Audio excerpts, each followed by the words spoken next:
boa noite a todos. Sejam todos muito bem-vindos. Hoje a gente começa o nosso terceiro tema, né, das aulas. Estamos bem ansiosos por esse tema, muita gente falando, né, das nossas aulas. Para quem está vindo pela primeira vez, conhecendo, a gente está fazendo as aulas de teologia de Umbanda, né? A gente, na liberdade de mudar o teu, né, de tel para com U, para trazer um pouco para a nossa casa, para a nossa realidade, o nosso dia a dia.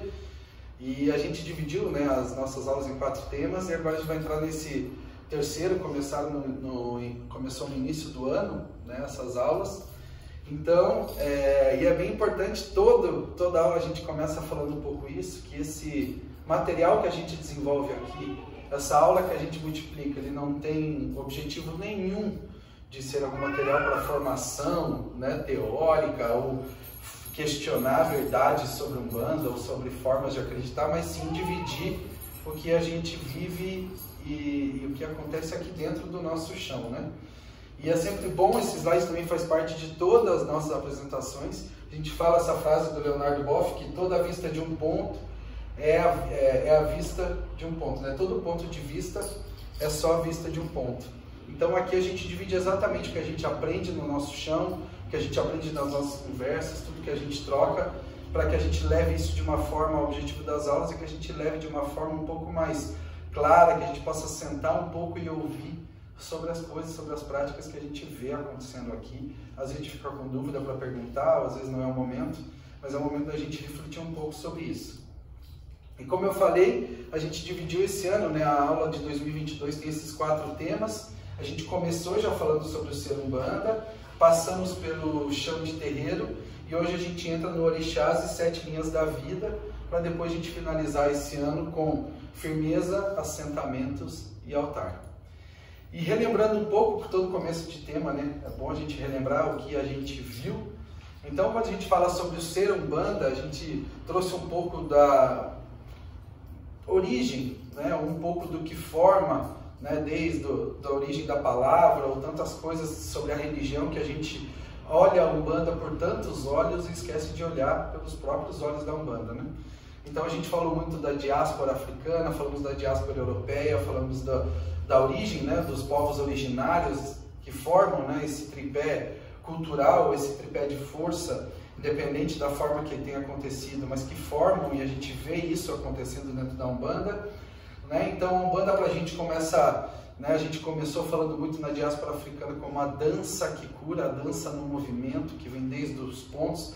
Falamos de Zazi, né, trouxemos vários conceitos de como o nosso corpo representa quem a gente é, né, e representa como a gente está, né, seja no estado que a gente está mental, tudo acaba refletindo, a ansiedade que a gente leva para um prato de comida, ou pela ausência de comida, né, tanta coisa que o nosso corpo dá sinais para a gente o tempo todo e a gente não vê.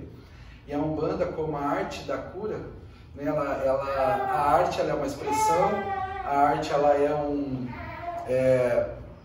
movimento, seja numa tela, quando pinta, ou quando a gente escuta uma música, quando a gente vê um filme, vê uma peça de teatro, é a arte expressando, né? Então o nosso corpo ele expressa, a Umbanda funciona dessa forma pra gente. E aí a gente falou também sobre a fé que cura nessa diáspora europeia, que traz muito essa crença, né? Por mais pelas características que a gente sabe de uma religião salvacionista, expansionista, que veio para a nossa cultura, né? Trouxe de um outro lugar uma forma de ver religião muitas vezes imposta pela força política, ou então pela força política, ou pela força, né, fazia parte do plano expansionista a religião, mas mesmo assim trouxe essa cultura de cura, né, como a fé, aquela coisa que a gente crê todos esses movimentos. O terceiro ponto é a natureza que cura, né? Que a gente trouxe isso dos povos originários, esse exercício que a gente tem da ancestralidade cabocla, essa força que a gente olha dentro do nosso chão, a manifestação que formou a Umbanda em muitas coisas, né? A gente falou um pouquinho desde Toré de Caboclo, enfim, a origem, né, o Toré Capixaba que acontecia, né, os movimentos que aconteceram no Norte, Nordeste também, que fizeram parte dessa crença, desde os ameríndios, povos, quando a gente fala de xamã, fala de todo esse exercício, ele vem muito da natureza que cura, essa volta, né? Essa volta para o conhecimento sobre natureza. E o segundo tema que a gente falou, que foi chão de terreiro, a gente trouxe muito essa, né, esse slide fez parte de todas as aulas desse segundo tema. Então a gente falou muito sobre a nossa vida, nossa responsabilidade e a nossa liberdade de ação, né? Como o teu reino, né? Como o nosso corpo, como a gente sendo parte, né? O nosso corpo sendo parte de um todo aqui, mas o quanto a gente leva também esse terreiro dentro da gente, em todo lugar que a gente está, com a nossa história, com as nossas características. E o terreiro aqui é essa formação, né? O terreiro aqui é essa formação dessa soma de vários terreiros pessoais, dessa umbanda aqui pra gente, ela vem de dentro para fora, né? Como é que a gente traz aqui também, a gente falou sobre o transe, né? A gente falou sobre o exercício, né, do estado, né, de consciência, alterado de consciência, como, né, a incorporação que a gente enxerga. Quantas pessoas olham a umbanda só como a incorporação, né, como se ela fizesse parte, mas a gente falou um pouco disso, o quanto as pessoas, né, falam, poxa, mas será que eu estou incorporado? A gente conversou muito sobre isso, que a partir do momento que você tem a dúvida, algo diferente do teu corpo já está acontecendo, né?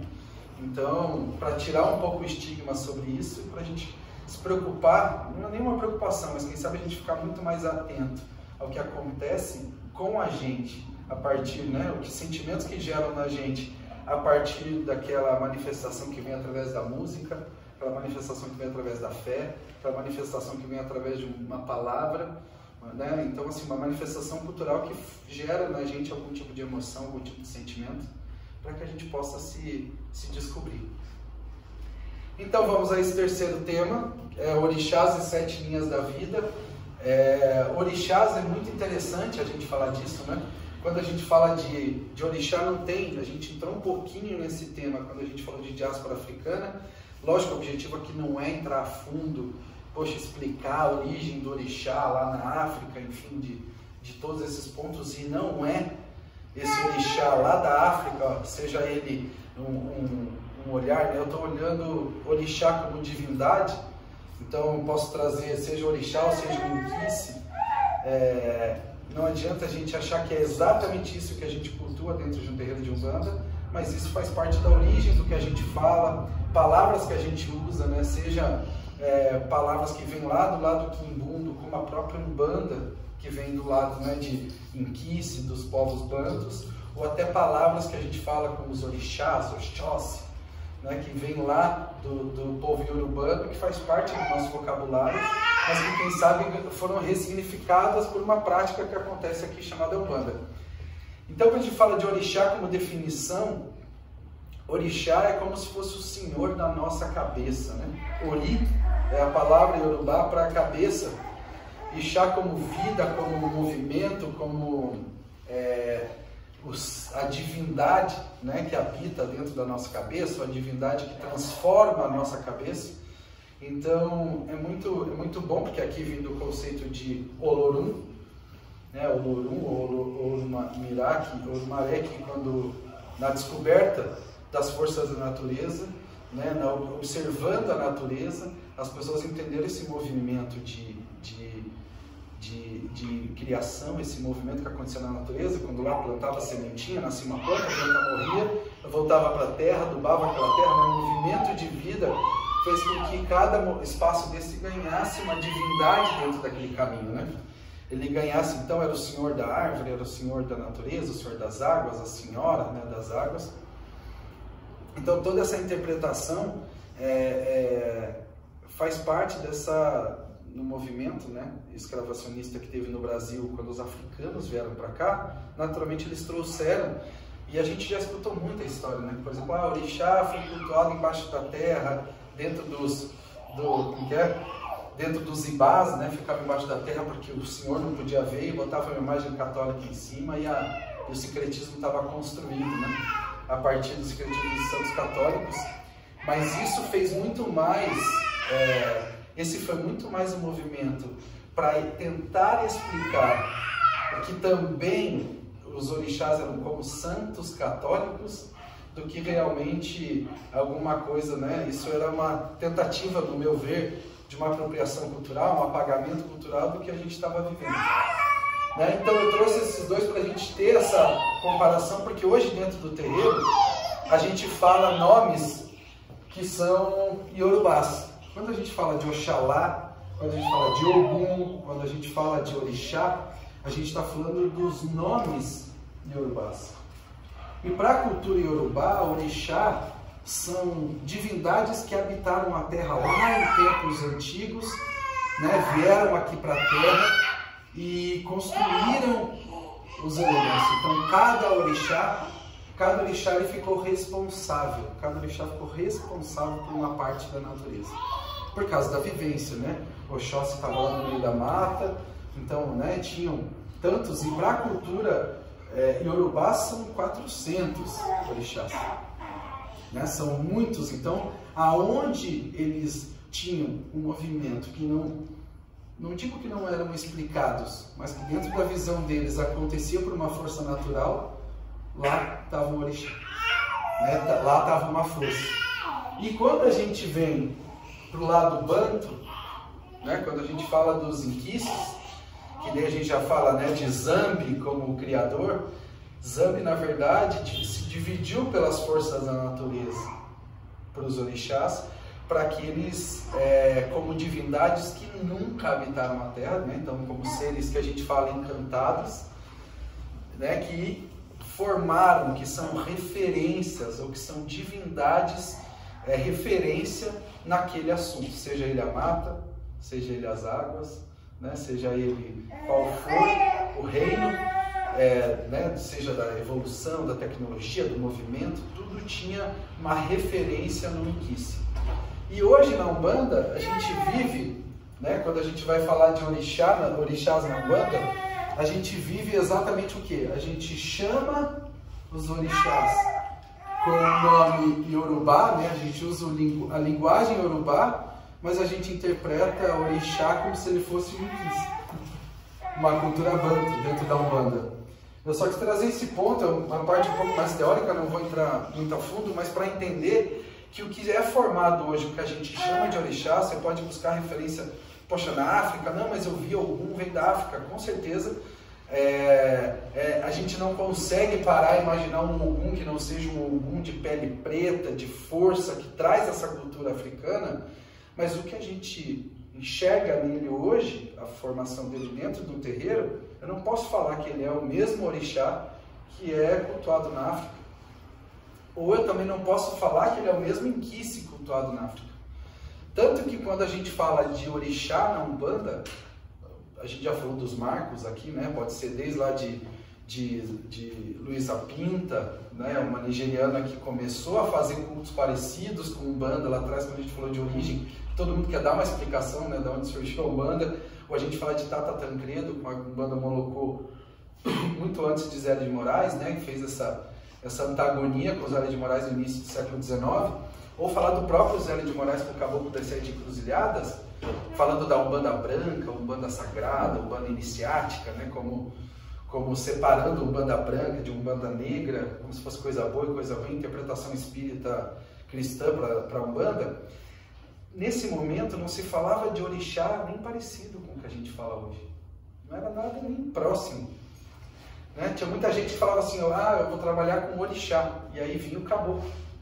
Porque orixá era uma palavra que eles estavam recém-aprendido, né? Uma palavra nova, que falava muito mais de algo além da gente. Né?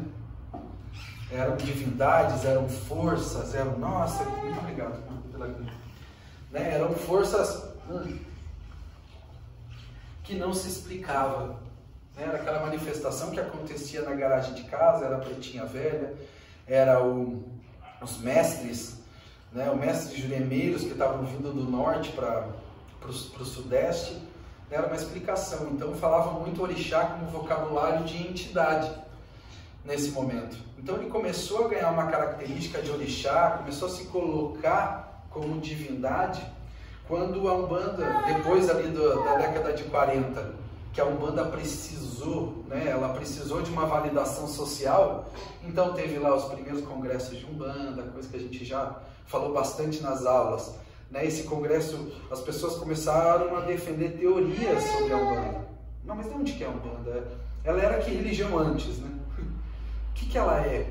Quando as pessoas foram buscar essa explicação do que a Umbanda era, quando as pessoas foram buscar essa explicação do que a Umbanda era, o que começou a acontecer? Ah não, falar que esse terreiro aqui, ele é, quem cuida é um caboclo que veio da mata, você que morou aqui, né? Agora, não, peraí.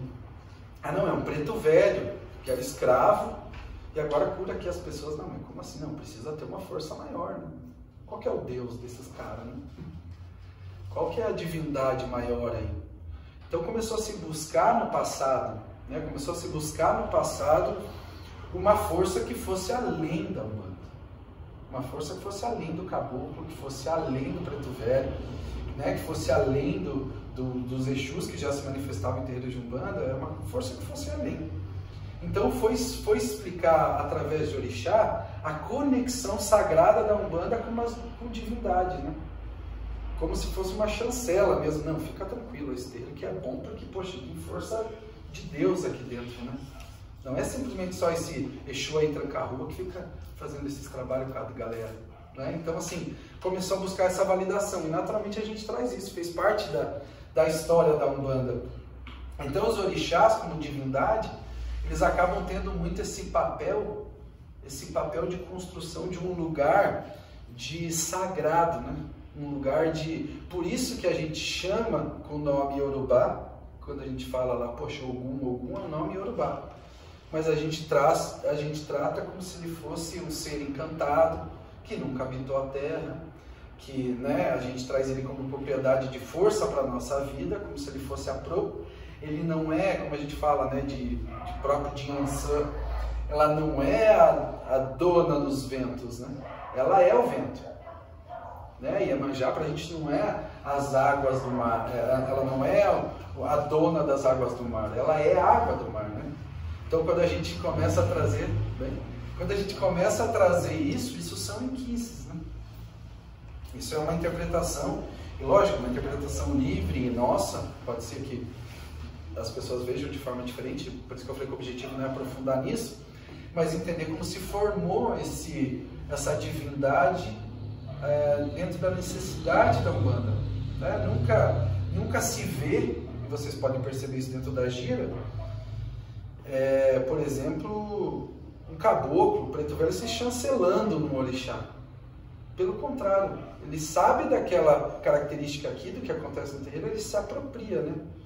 Ele se apropria daquela força, né? O caboclo de couro olha para aquela situação e fala, vamos chamar aqui a força de Xangô. Vamos chamar aqui a força, né? Para aquele momento, para o que está acontecendo. Para que a manifestação, o exercício de cura, a arte da fé, né? O movimento, a dança que cura no corpo, ela tem a influência dessa força maior, dessa divindade, dessa crença, né? Acima, né? Uma crença que vem da força da natureza. Então esse ponto ele é muito importante, porque acaba para desligar um pouco aquela chave da gente ficar pensando, poxa, acabei de sair do Roncó, joguei meu Obi, sou filho de Ogum. Vou pro Google, né? Ogum. Aparece lá, né? Ogum, o senhor da guerra, o guerreiro, abre os caminhos, o que eu tenho que fazer para Ogum comer, o que eu tenho que fazer, não é isso? O que eu tenho que fazer para Ogum comer, para Ogum viver, para Ogum dormir, para Ogum acordar, né? Porque aí as primeiras vivências de orixá foi no candomblé, né? Foi no candomblé no Brasil. Isso é muito importante a gente deixar isso registrado, e é um pouco aqui desse ponto, tá? Esse linguajar, e hoje tem muitos cultos que resgatam essa forma de conviver, né? De viver orixá como era na África, né? E seja um inquice nas origens banto, mas candomblé também é uma religião brasileira. Por mais que ela traga essa, poxa, não é África, poxa, nossa origem, e sensacional isso, né? Mas ela é um resultado dessa migração. A partir do momento que se traz aquilo que acontecia ali num outro ambiente, com outras influências, outro lugar, outra natureza a ser observada, né? Já nasceu uma outra religião ali, já nasceu uma outra forma de ver aquilo. Então a religião do candomblé é a que traz, tenta, né? Ou traz traços muito mais fortes. E isso é visto dentro da Umbanda ainda com característica. Então, quando vem orixá, as pessoas vão lá no Google, como eu falei, o cara saiu do Roncó, agora eu sou filho de Ogum. O que acontece? Ele vai lá e aparece muito conteúdo ligado a Candomblé, né? Ligado à religião de Candomblé. Então ele vai lá ver o que come, porque para o Candomblé, o que acontece? Né? Na crença, as pessoas que são, né, o Candomblé é um culto, né, uma religião iniciática, então a pessoa ela decide, não é como aqui na Umbanda, poxa, beleza, entrou na Umbanda, vestiu branquinho, tá aqui, não, para eles existe todo um fundamento. Você morre para a tua vida para você nascer para a vida de orixá.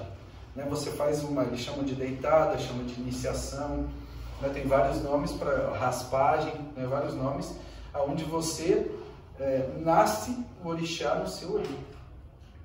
E, né, ipsis literis é o nome, né? Você, né, vira o senhor da sua cabeça. Aquele orixá ele vira o senhor da sua cabeça. A partir lá do Ifá, né, no jogo de 16 búzios, poxa, o teu, né, diferente do Obi que a gente usa aqui, jogou lá, é Ogum. Então vai marcar a sua iniciação. Quer? Quero. Tá bom. Então vai lá, pega, né, o cidadão, ele vai lá e cria um vínculo vivo. Né? Cria um vínculo vivo com aquele orixá, através de fundamentos que envolvem ali o corte, né? Todo momento, através do egé, o egé animal, o egé vegetal, né? O egé nosso, né? Ali ele se constrói, cria aquele vínculo e aquele orixá ele nasce na cabeça daquele iniciado. Então a vida dele vira, né, associação, idolatria, convivência, divindade daquele orixá que está na cabeça dele. Ou seja, o Candomblé não é uma religião aqui para atender, por exemplo, a comunidade. É uma religião para atender o seu orixá. Né? Se juntam as pessoas naquele xirê de orixá. Ah, hoje vai ter o xirê de qual orixá? Ah, de Ogum. Então todo mundo que tem aquele, né, vai lá, faz o seu amalá para o Ogum, faz toda a sua entrega, né, faz toda aquela energia, toda aquela força para que o Ogum esteja sempre em sintonia, esteja sempre satisfeito. Então o Ogum, que como o Yorubá acredita, ele habitou a terra, ele tem as suas vaidades. Como a gente olha hoje para os nossos caboclos e fala, eu não estou comparando, né? Por favor, quem for do Candomblé, não estou comparando orixá com caboclo, senão vai ter já gente lá comentando, mas assim, a relação é muito parecida, porque, né, ele tem vaidade, eu não posso fazer isso para não desagradar o meu orixá, né, não posso fazer, eu tenho que fazer isso. Meu orixá, né, as quisilas de orixá, que são chamadas dentro dos terreiros de Candomblé, por exemplo, assim, eu deitei para Oxalá, não posso mais, não como comida escura, não tomo mais café, não tomo mais coca, porque o preto é quisila daquele orixá. A pessoa toma uma decisão, independente de certo e errado, né? Mas por que eu estou trazendo esse ponto? Para a gente entender que são convivências com essa divindade de formas diferentes. Isso é importante a gente ter na cabeça. Então, quando a gente vai para os orixás dentro da Umbanda, a gente precisa entender que existe uma forma de conviver. Pode ser com a mesma palavra Ogum, pode ser com a mesma palavra Oxalá. Mas a gente convive aqui com essas divindades de forma diferente. Certo? Errado? Né? Então, assim, até mesmo dentro da Umbanda, a gente entra em discussões que vão longe. Que é o quê? Não, mas Umbanda não se incorpora ao orixá. Né? Eu vou dizer que até abrir o teu, eu tinha essa certeza. Até eu sentir alguma energia no meu corpo, eu tinha essa certeza absoluta. Tanto que para quem tá aqui com a gente desde o começo, né, a mãe sabe, a gente sempre cantou para algum EG, eu sempre fiquei ali de boa, na lagoa, né? Cultuando, trazendo a força do orixá, pedindo para que ele estivesse com a gente da sua forma, para que esse trabalho acontecesse. E hoje não, hoje toda a gira ele traz uma manifestação, movimenta o corpo. Agora, lógico, né? A gente entrar no embate se recebe o orixá, se não recebe, se eu estou incorporado, se eu não estou. Eu me sinto num estado diferente de consciência. Pronto. É a manifestação. Então, a experiência minha de estar ali, de entender que, poxa, agora acontece, quando a gente faz gira de orixá aqui, quando a gente traz, será que é o caboclo? Será que... Ah, não, porque daí o que acontece? A incorporação de orixá, o orixá não fala. né? Aí vem as explicações naturais para a gente tentar trazer o que está acontecendo naquele momento. Não, o orixá ele não fala. Ah, que se está falando é o caboclo. É o caboclo daquele orixá. É caboclo de Oxalá. É um caboclo de Ogum. É uma falange. Aí a gente vai, né, dentro de cada egrégora, vai entrar as explicações. E hoje não é nem o objetivo. Como o nosso objetivo é trazer orixás e 7 linhas da vida, o objetivo das nossas aulas é entender como é que essa prática de convivência com o orixá traz a cura para a gente, né? Traz um momento de cura para a nossa consciência. Então, para a gente, orixá representa a natureza dentro da nossa casa. Orixá, para o teu, representa a natureza. E agora você vai falar para todo mundo, fecha o olho e imagina a natureza. Todo mundo vai lá, imagina dentro do mato. Lembra daquela última vez que foi na cachoeira 20 anos atrás? Ou quem gosta de praia já se imagina sentado na areia da praia. Quem gosta de campo, cada um, quem gosta de... eu fui numa pedreira, já fecha o olho e imagina uma pedreira. Natureza, a gente tem uma interpretação que é qualquer lugar longe do lugar que a gente está agora, né? Ninguém fechou o olho quando eu falei natureza e falou assim, imaginou o terreiro aqui, imaginou a sua casa. Ninguém imaginou. Ninguém imaginou. Todo mundo imaginou um lugar completamente distante. Uma praia, como eu falei, uma cachoeira, enfim. Todo mundo trouxe esse outro lugar. E a natureza, para a gente, cada vez mais aqui dentro do terreiro, ela está ganhando a conotação de espaço nosso, né?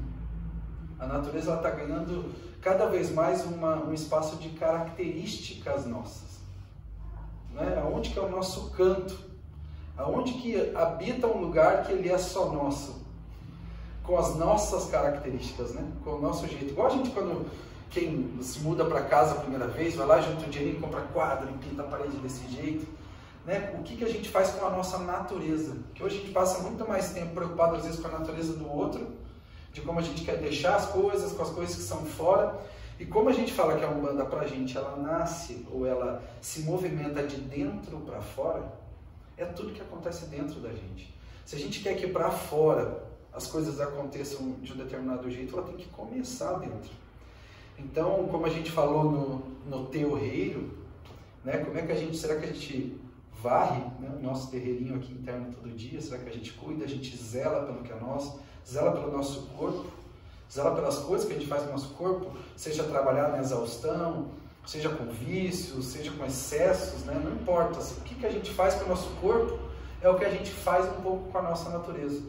Até a gente levou na analogia que a gente fala, por exemplo, a mãe Gaia, né, como terra, como sendo essa natureza que todo mundo convive e habita no mesmo lugar, né? A gente vê, por exemplo, a depreciação em larga escala, né? Ou seja, a destruição dos ambientes ou o afeto ao ambiente comum para que afete, a nossa saúde.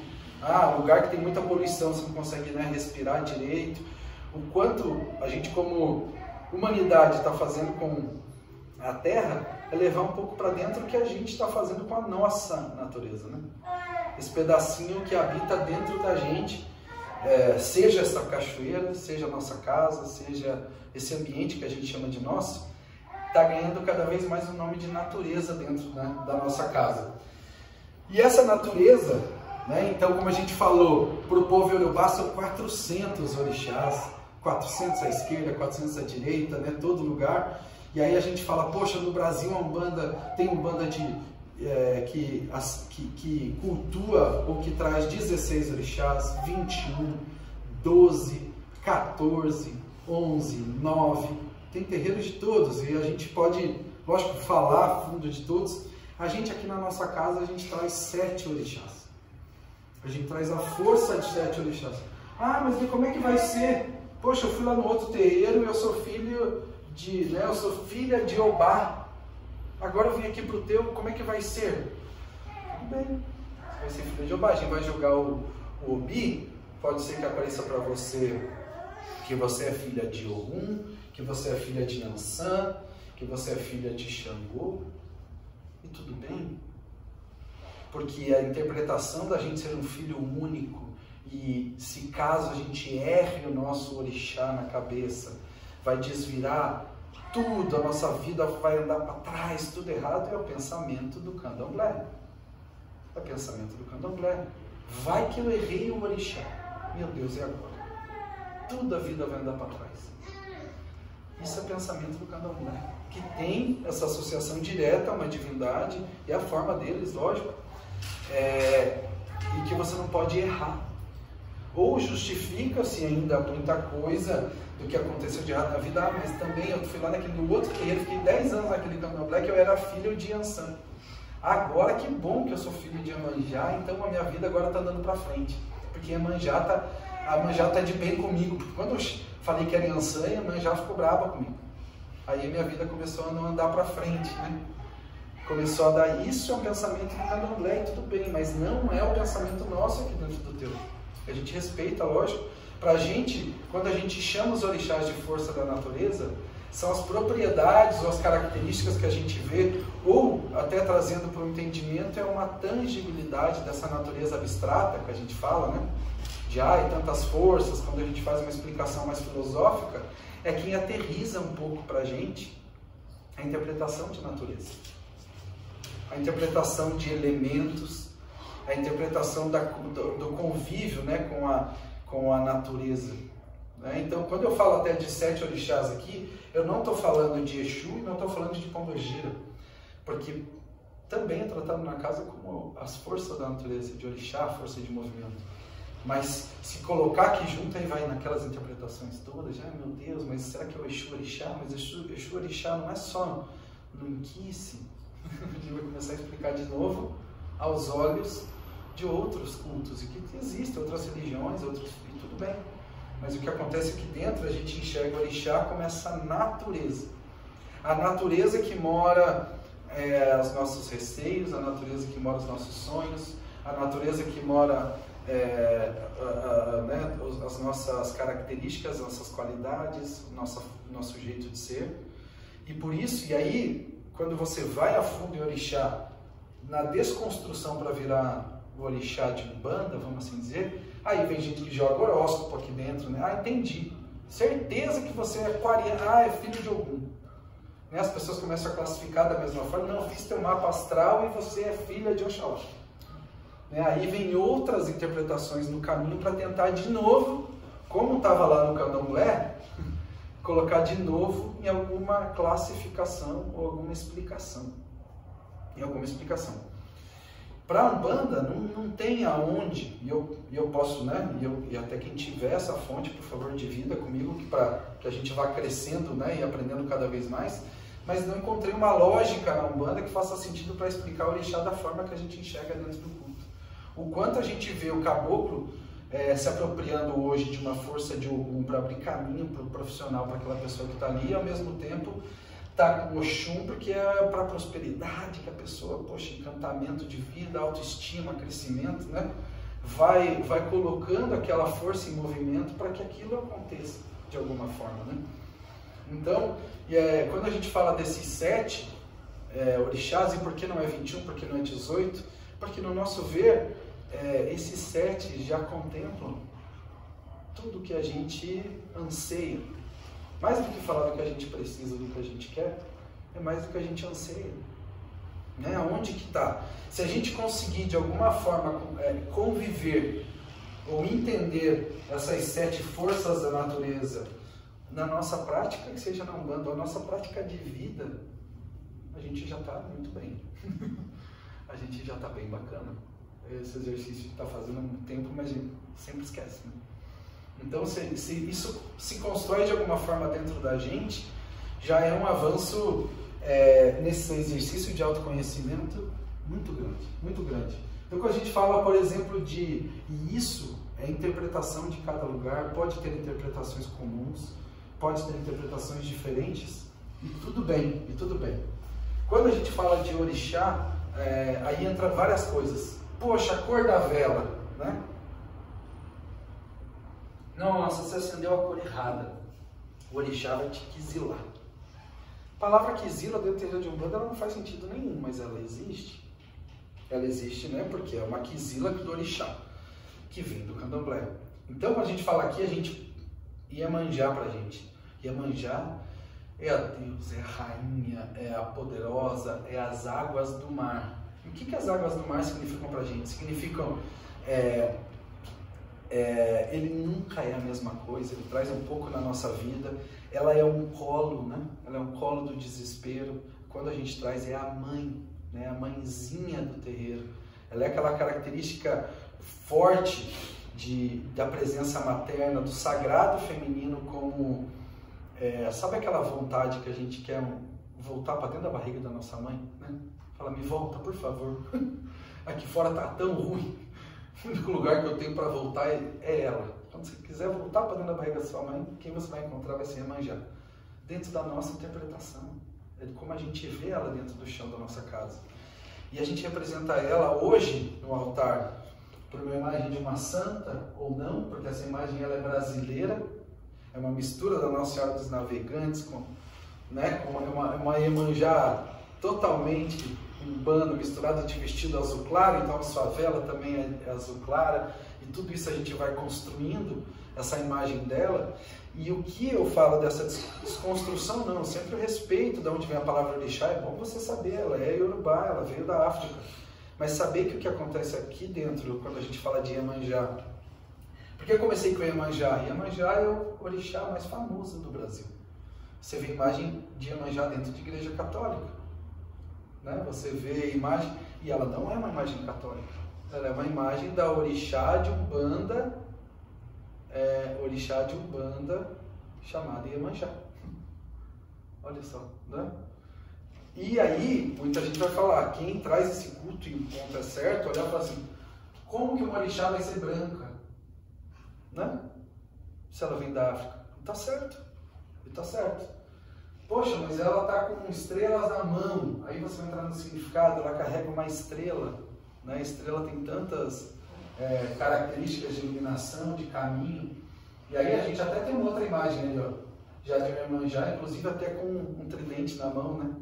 Que vai fazer analogia a deuses de outras mitologias, carregando elementos para dar propriedade de divindade para ela. Né? Então, imagine na década de, não sei tá, se é essa época, mas imagine na década de 40, o cara vai fazer uma imagem dessa Iemanjá. Se eu fizer preta, não vou vender nada. Né? Não vou vender nada.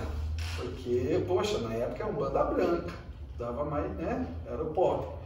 Banda negra ou banda preta, nem imagem usava, né? Era coisa lá, nem sabia o que acontecia. Mas ele lá fez uma imagem ao gosto nosso, né?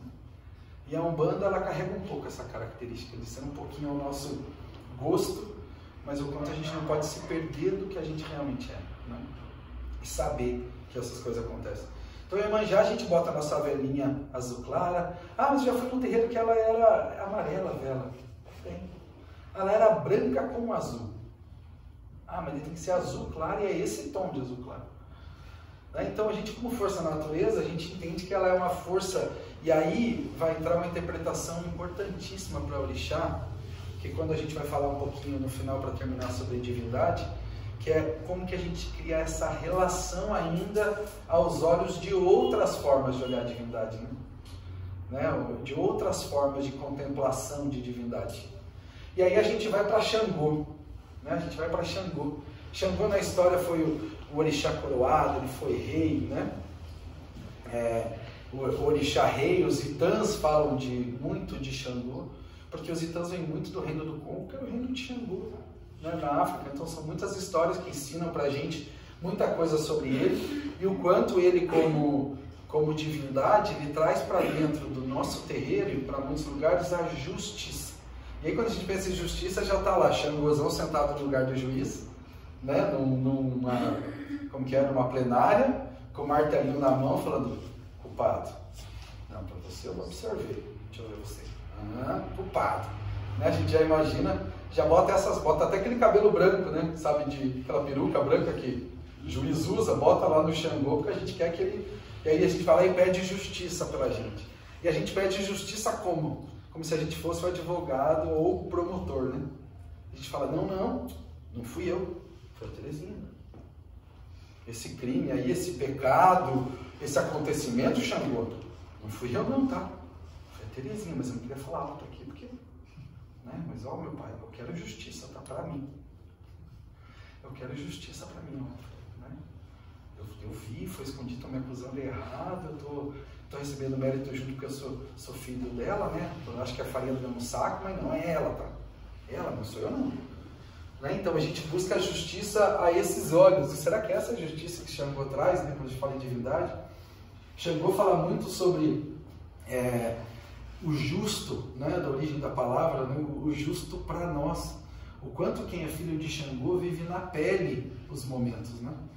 Você vai explicar uma coisa para filho de Xangô, para ele é muito claro, porque provavelmente ele já viveu aquela situação. Né? Para ele o justo, e é o que acontecia com Xangô aos olhos do Yorubá, e quando a gente vai para ele como Inquice, ele era a vivência, era o primeiro de frente que fazia com que o movimento, seja da terra ou da criação, fosse certo, para que nenhum orixá tivesse mais do que o outro, ou que nenhum Inquice tivesse mais do que o outro. E aí a gente vai para Yansan, né? A gente vai para Yansan, a velona laranja, aí vem Santa Bárbara, vem espada de Yansan, vem muitos elementos, né, de natureza, e a gente vai entrar nas outras aulas, depois em cada um deles, sobre ervas, sobre força, o que a gente faz aqui dentro, desde Amalá, coisas que a gente faz para cada orixá. Mas hoje é mais essa pincelada para a gente ter essa desconstrução na nossa cabeça, ao invés de ver aquela santa. E eu espero, tá? Já estamos nesse pleito de daqui a pouco a gente não vai ter nem essas imagens de santo no nosso altar. Como é que a gente vai olhar os orixás? Né? Ah, mas como é que eu vou ver ele? Você está falando de Xangô, mas como que ele é, né? A gente vai querer ver ainda ele aos olhos.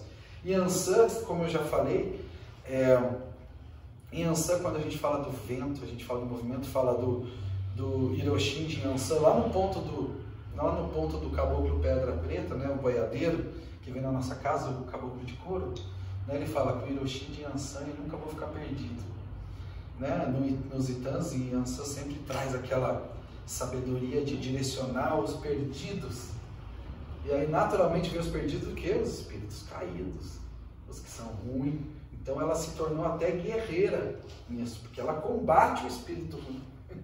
E sendo que ela só direciona os perdidos. E quem diz que o perdido é ruim, né? Então, são as interpretações. Para a gente aqui dentro da casa, Yansan, ela é o vento que movimenta todo o nosso trabalho que está acontecendo.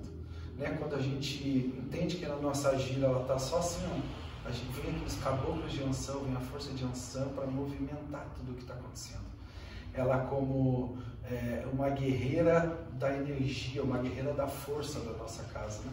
Como ela traz isso sempre no andar, no comportamento, no movimento dela. E aí a gente vai para Oxalá como a gente num altar piramidal, né? Como se fosse uma hierarquia de orixás, o Oxalá está lá em cima, né? E como Jesus de braços abertos, esse sincretismo, que hoje a gente fala, né, movimentado e muito pelo Fir, né, filho? Que Jesus sim, tem o sincretismo muito mais com o Exu do que com o Oxalá.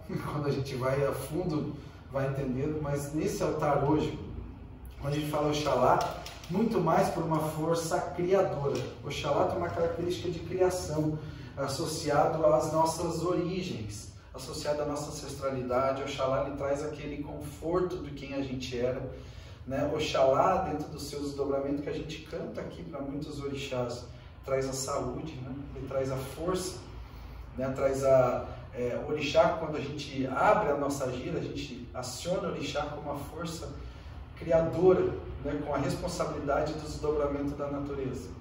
Então ele tem esse começo para a gente lembrar de onde a gente veio, para a gente lembrar quem a gente é.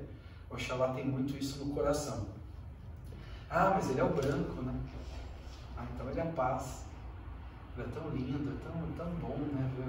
Oxalá, né? Ó, Oxalá é paz só, né? Só paz, né, dona Terezinha? Só paz, né? Temos uma filha de Oxalá para mostrar pra gente que Oxalá é só paz. E aí, por isso que essas interpretações que a gente fala, e esse é o ponto, por que eu fiz a brincadeira até com a mãe, que a gente aí começa a trazer a personalidade, como se o orixá tivesse, né? Aí eu estou falando de volta de quê? Do Yorubá, que foi, né, foram os seres que habitaram a terra, que tem a sua personalidade, suas vaidades, e a gente vai lá e traz aquilo para a vivência da pessoa.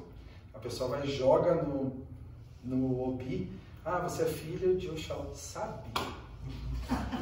Só paz em pessoa. Não, até esses dias eu pus a mão sem querer na minha mãe e curou lá, a espinha saiu. Né? A pessoa ela começa a trazer justificativa para o comportamento dela, por isso não vou chamar nem de sincretismo, se não vir a história para contar, mas essa analogia ou essa associação com horóscopo vira isso. Porque quando você fala, poxa, você é aquariano, não, você é de escorpião, né? E é um estudo que acontece, lógico, o mapa astral, né? Olha desde a data do nascimento, o horário, a lua, todos os encontros para fazer uma explicação de personalidade, mas isso é uma característica do horóscopo, e tudo bem.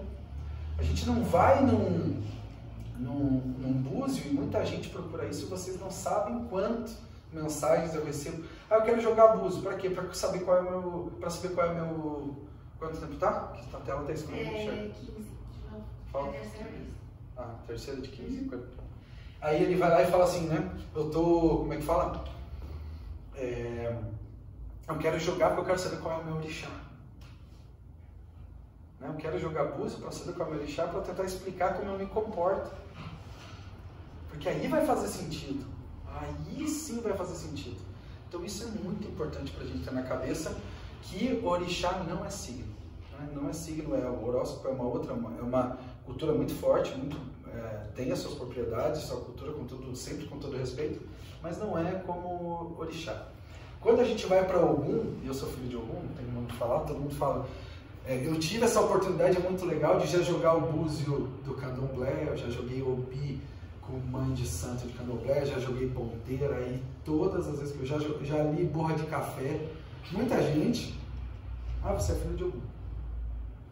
Você é filho de Ogum. Tem gente que anda na rua, já tem gente no avião que falou para mim, você é filho de Ogum. Então, pode ser que uma característica, aos olhos de quem vem do candomblé, de quem vem um ponto comum, de interpretação de um orixá, que às vezes você escuta tanto que você fala, gente, deixa eu ler aqui no Google, eu preciso ser igual, né? Eu preciso ser igual. E a gente traz essa característica. Aí a gente vai falar, e Ogum pra gente ele é o guerreiro, né? O guerreiro que a gente naturalmente já associa, né, a palavra guerra como se fosse uma coisa o arrancador de cabeças, né? Patacori Ogum, a palavra que é dos arrancadores de cabeça. Ele é muito mais daquele que se joga ao movimento, faz e depois pensa. Eu vou fazendo. O que é? Estou pensando em derrubar essa parede, você escuta bem, a enxada. O que ela vai fazer? Depois de derrubar essa parede, ela vai fazer o quê? Né? A pessoa já começa, depois dessa parede tem que fazer o quê? Eu vou botar outra? Então assim, Ogum tem essa característica, quando a gente, lógico, para explicar às vezes o orixá, a gente traz o comportamento das pessoas, mas é muito mais para a gente a força da natureza que mora dentro de uma espetaria de Ogum para pedir prosperidade para a abertura de um trabalho profissional, né? Mora muito mais no nosso pensamento de não deixar que o conformismo traga, uma inquietude para a nossa vida. A gente precisa movimentar a vida, não tem vontade de sair de casa, a gente está com as coisas que a gente acredita que tenha valor paradas, né? Característica da nossa vida. Ogum é esse movimento. Ogum foi o primeiro orixá, quando a gente volta para Itãs, né? Na interpretação em Lubá, foi o primeiro orixá feito, e que ele foi responsável de abrir toda a picada para que os outros orixás chegassem. Então ele tem essa característica. Tem gente que fala que ele é muito próximo a Exu, né, nas características, então tem tudo isso. Aí a gente vai para Oxum. Oxum, nossa, Oxum é linda, né? Quando a gente vê entre uma loira, né? Essa certeza, filha de Oxum. Né? A gente traz porque aqueles cabelos amarelos, aquela beleza natural, né? Porque naturalmente Oxum tem uma característica de prosperidade, né? Oxum é uma prosperidade, autoconsciência. Oxum é a formação de um caráter. Oxum é a formação da personalidade. Por isso que tem histórias que falam que Oxum cria, né, todas as crianças até os 7 anos. O orixá que cria as crianças desde o momento que sai lá da barriga. Por isso que não se pode fazer o santo para criança menor de 7 anos dentro do candomblé. Por quê? Porque até os 7 anos quem está é Oxum, todo mundo sabe. Porque ela está criando a personalidade, está criando caráter, está criando as coisas, porque ela é criadora, ela traz prosperidade, movimento.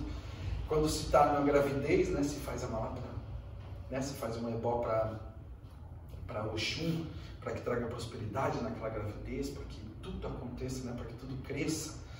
E ela tem uma característica muito amarelo, essa analogia ao ouro como riqueza do amor, né? Ela traz o amor como principal força de movimento dela, é um movimento mesmo, não é um amor passional, né? Não é um amor, ai que lindinho, é um amor de batalha, amor de presença, é amor de fazer as coisas, né?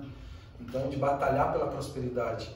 Então, o Oxum tem muito essa característica, você olhando lá na imagem do orixá, que você olha no espelho, então se fala muito de vaidade quando se fala de Oxum, sendo que pra gente aqui é autoestima, né? Banho de Oxum é para autoestima dentro dessa casa, né? Para a pessoa que está, poxa, está caminhando, não, tudo não tem valor, está se contentando com pouco, está trazendo, né? E não é só autoestima, as pessoas associam a relacionamento, mas às vezes está no trabalho, né? Está trabalhando que nem um doido, está menos ali, está recebendo as coisas e o banho de Oxum, ou a força de Oxum vai trazer aquela, poxa, autoestima, se posicionar no lugar que realmente é seu, para que você tenha as coisas proporcionais ao teu esforço, as coisas que você faz, né? E aí a gente vai para o Oxóssi. Oxóssi como o rei das matas, né? O guerreiro de uma flecha só, tantas interpretações, que para a gente ele é o dono, vamos assim dizer, ele é a característica do conhecimento, a característica do equilíbrio. O Oxóssi é aquele que ele vai caçar, ele traz da mata, ou ele traz da sua natureza tudo que ele precisa para ele viver, mas sem deixar com que aquilo seja prejudicado, né? Ele faz daquele ambiente, ou seja, ele vai lá, na analogia, ele vai lá, caça o que ele precisa para dar de alimento para os deles, mas sem criar não, poxa, aqui tem um monte desse gado, né? Vou lá pegar todos e vou revender para a tribo do lado. Vai lá que já vai para a criação, já serve. Não. O Oxóssi é aquele que pega o necessário. O Oxóssi ele tem a prática do conhecimento. O Oxóssi tem essa analogia até com os povos originários aqui, porque a grande dificuldade de quem estuda hoje o povo originário é achar coisa escrita, é achar conhecimento, porque esse conhecimento está na cabeça das pessoas, que vem de geração em geração, e quantos esforços aconteceram nos últimos 50 anos para que esse conhecimento se perdesse. A gente vê países como Estados Unidos, que hoje não tem mais a sua história desse povo originário, porque ele não está escrito em algum lugar. Oxóssi, ele nunca aprendeu, né? Ele não está nas línguas, ele não está nas escritas, né? Oxóssi está na prática. Então, o conhecimento prático, a sabedoria mora em Oxóssi. Quando a gente vai fazer uma aula aqui, quando a gente vai dividir através do conhecimento, eu aciono na minha cabeça muito Oxóssi, para que as palavras saiam certas, que sejam as palavras equilibradas com o conhecimento de cada um, né? Para que eu não precise ferir nenhuma cultura de ninguém para dividir o que a gente pratica aqui. Isso é muito característica de Oxóssi. Então esses são os nossos orixás, né? Olha que legal. E o último ponto, que já também pela boa no horário, hoje essa primeira aula, né? O objetivo era a gente dar essa pincelada. Se hoje a gente sair sabendo que o orixá que pisa aqui dentro, né? E a gente vai trazer isso para as linhas de vida, que são as 7 linhas nossas que a gente trabalha aqui, por isso que eu falo que são 7 linhas da vida, que são 7 linhas práticas do que a gente faz no nosso chão. Se a gente sair daqui sabendo que o orixá que a gente canta aqui pode ser o ponto falando que é o Oxóssi das matas, Xangô da pedreira, pode ser pontos que tragam palavras iorubás, palavras banto, né? Porque a gente usa vocabulário, mas saber que esse orixá que a gente bate cabeça aqui na nossa casa, seja o Gumegê, que a gente está falando já de qualidade de orixá, que a Umbanda também traz para dentro, ou quando fala assim, lá no meu terreiro era filho de Exu, mas aqui nessa casa a gente não fala que o Exu é orixá, então ele vira, naturalmente ele já joga e fala, é um Xoroqui, porque é um orixá, uma qualidade que acabou se apropriando dos filhos de Exu. Não importa qual seja essa interpretação, e a gente pode entrar a fundo, mas é entender que esse orixá que habita dentro da Umbanda, essa força da natureza, ela é diferente do que está no Candomblé, do que está vindo lá da África. Então, assim, a gente, ou que está na analogia com o horóscopo, né? Ele é uma força da natureza que está com a gente aqui, por isso que eu gosto sempre de começar os temas com o que não é, do que explicando o que é. A gente vai entrar nas outras aulas, entendendo muito mais do que é cada orixá para a gente aqui, mas se hoje a gente sair na cabeça Porque orixá não é um inquice para a gente, e não é o orixá iorubano, né, que vem da crença africana que a gente faz aqui dentro, por mais que a gente use as mesmas palavras, já é um bom começo. E aí a forma da gente lidar como divindade, para terminar a nossa aula de hoje, que é bem importante, porque naturalmente o sincretismo, quando a gente fala de santos católicos, ou quando a gente fala de elementos cristãos ou de outras religiões, que tem na divindade, né, quando a gente fala do Deus lá sentado no trono, né, cuidando da sua, né, da sua criação, a gente tem uma relação com a divindade de contemplação. Ou seja, é aquela relação da gente estar aqui ajoelhado, né, de mãozinha posta, rezando, se justificando, né? Como se Deus, na sabedoria de tudo, quantas pessoas aqui começam a conversa até com o próprio guia? Então, eu sei que eu, sabe, né? Começa com aquele jeito, né? Não, eu sei que, poxa, eu fiz errado, mas é que foi a Terezinha. No final, ele só quer dedar o outro, né? Mas ele vai lá, conta, faz um contexto, ele se posiciona numa... Não, mas eu sempre fui bom. Não, eu dou comida, eu faço... Ó, sabe, Marlon, faz 10 anos, eu não posso ver um pobre na rua, eu tiro a roupa do corpo. Ele começa essa relação com a divindade se justificando. Ele começa essa relação, e isso é essa relação de contemplação. Quando se coloca um Deus num altar ou numa posição muito superior como Criador, a gente precisa disso. E isso vem lá da oração de Deus, né? vem a oposição que colocaram Jesus na criação, né, do desenvolvimento do cristianismo. Não vou falar criação, no desenvolvimento do cristianismo com os anos, ele foi colocado nesse lugar que ele nunca esteve, né? Jesus sempre esteve lá no meio da galera, sempre esteve fazendo as coisas dele, pela história contada, mas ele foi colocado, né? Então, assim, a relação natural nossa aqui, como origem do povo brasileiro, e é um pouco disso, é uma relação de contemplação, né? O Espiritismo fala muito disso, a gente coloca Jesus num pedestal, né, naquela relação, e tudo bem, não existe certo ou errado, mas coloca dessa forma como se ele fosse algo inacessível, né? Como se ele fosse algo extremamente superior. E para a gente, dentro do teu, já nessa relação com o orixá, ele já se transforma muito mais em ação. Pelo contrário, ele é a força que habita no nosso caboclo. Ele é a natureza que faz com que o nosso caboclo se movimente para que as coisas da nossa vida aconteçam. Ele já é um movimento prático do que a gente é. E como todo tema tem um slide que faz parte de todas as aulas, esse vai ser o que vai fazer parte de todas as aulas. Desconstruir isso. Desconstruir um pouco isso vai ser a parte mais importante. A gente sair de um orixá no altar, de contemplação, de, ai, por favor, eu estou devendo tanto de entender que essa força da natureza, quem sabe, está dentro da gente, é o que movimenta a gente, e ter a consciência disso, quando a gente, quem sabe, entrega uma malá, quando a gente faz uma oração, né? Quando a gente se conecta, sabendo que isso é movimento que vai acontecer dentro da gente, e não vai haver uma força lá do trono, vai acender uma luzinha na nossa cabeça, a gente vai, né? A gente estimular com que ele seja um movimento consciente dentro da gente, a ponto de surgir a ideia que a gente precisa, da gente chegar na solução daquele problema que parece que não tem fim, da gente entender o nosso lugar, né? A gente começar a se colocar nesse lugar que é nosso, faz parte da ação que o orixá vai fazer dentro da nossa vida. Certo, gente? Muita informação ou não? Você viu? Você viu que eu entro num teminho mais denso, no frio? Né? Hoje eu vi pouca gente cochilando, eu queria agradecer. Isso é verdade. Hã? Dando uma cochiladinha. Né, gente? Então, assim, esse é o primeiro tema. Essa é a primeira aula do terceiro tema. Na segunda aula do tema, a gente vai entrar um pouco... Eu vou separar, não por nada, eu vou separar as iabás, para que a gente faça uma leitura muito mais das iabás, separada dos oborôs, que são os orixás masculinos, e a gente entender porque, né, trazer o gênero para o orixá dentro de Umbanda, isso é uma cultura ainda que vem desse comportamento.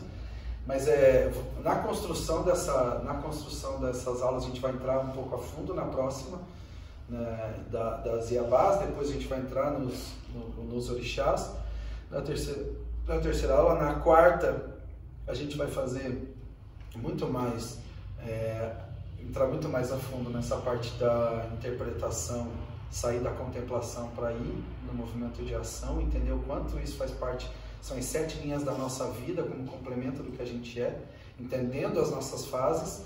E a última aula prática é sempre surpresa, né? E a gente faz junto. Certo, gente? Certo. Perguntas? Como é que eu tô no horário? Cumpri? Eu não sei. Sério? Ainda deu